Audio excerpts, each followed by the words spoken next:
নমস্কার বন্ধুরা, আমি সীমা পুরী যাত্রার আরও একটি ব্লগে তোমাদের অনেক অনেক স্বাগত জানাচ্ছি। তো সেদিন আমরা চলে গেছিলাম সকাল সকাল মন্দিরে পুজো দিতে। মন্দিরের উল্টো দিকেই ছিল একটা জুতো রাখার জায়গা, তো আমরা সেখানে প্রথমে জুতোটা রেখে নিয়েছিলাম। ভেতরেও রাখার জায়গা ছিল ফ্রি অফ কস্ট, কিন্তু সেখানে প্রচণ্ড ভিড় থাকায় আমরা বাইরেই টাকা দিয়ে রেখেছিলাম। আর এরপর ভেতর থেকে আমরা ডালা কিনে মন্দিরে চলে গেছিলাম পুজো দিতে। তো পুজো দেওয়ার এক্সপিরিয়েন্স যদিও খুব একটা ভালো যায়নি, কারণ প্রচণ্ড ধাক্কাধাক্কি আর চুরি চামারি তো ছিলই, সে আর নয় বললামই না। তো প্রচণ্ড আশা নিয়ে গেছিলাম, কিন্তু প্রচণ্ড নিরাশ হয়ে জগন্নাথ দেবের কাছ থেকে ফিরলাম। তো আমি বলবো, যারা যাচ্ছেন বয়স্ক মানুষ হোক বা যাদের সঙ্গে বাচ্চা থাকবে, তারা একটু বুঝে শুনে যাবেন। তো মন্দিরে পুজো দেওয়ার পর এরপর আমরা হোটেলে ফিরে স্নান করার জন্য বিচে চলে গেছিলাম, কারণ দুদিন প্রায় হয়ে গেছিলো আমরা সমুদ্রে স্নান করতে নামতে পারিনি। তো প্রচণ্ড এক্সাইটেড ছিলাম, আর দেখো কিট্টিও কতটা এক্সাইটেড। এটাই তো বলছি, রানাকে তো বললাম করার কথা।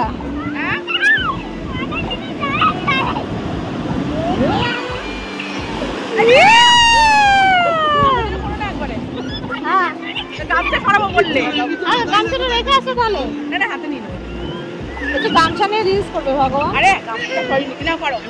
লাফা লাফা লাফা আস্তে।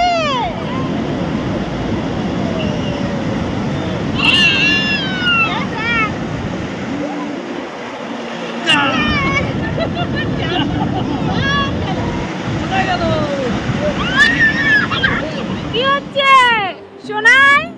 এই সোনাই, এইদিকে ঘোরো। ভেঙে গেছে? এটা কি হচ্ছে? শিব ঠাকুর?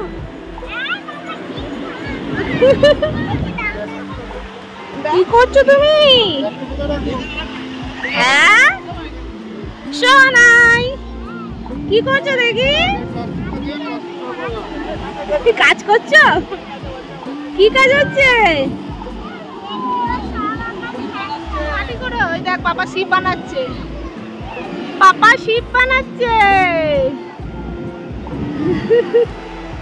কি অবস্থা আমার পায়ের, কি অবস্থা! কি হচ্ছে? এটা পিকনিক? আমার পাটা বালির মধ্যে ঢুকিয়ে দিয়ে পিকনিক? পাগল সব, করতেও দেরি নাই, ভাঙতেও দেরি নাই।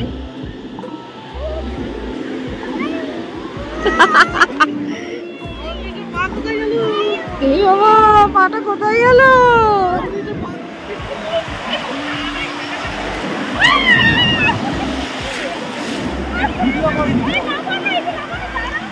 এর মজাই আসলে আলাদা। আমার এই সমুদ্রের ধারে বসে থাকতে মনে হয় যেন খুব ভালো লাগে।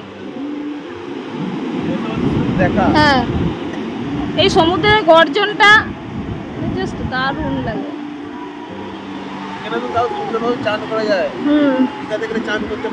দীঘার জল এখন প্রচুর নোংরা হয়ে গেছে। তো অনেকদিন বাদ সমুদ্রে নেমে বেশ দারুণ এনজয় হয়েছিল স্নান করতে গিয়ে। তো যাই হোক, ভিডিওটা ভালো লাগলে লাইক, কমেন্ট, শেয়ার করো আর ফলো করো।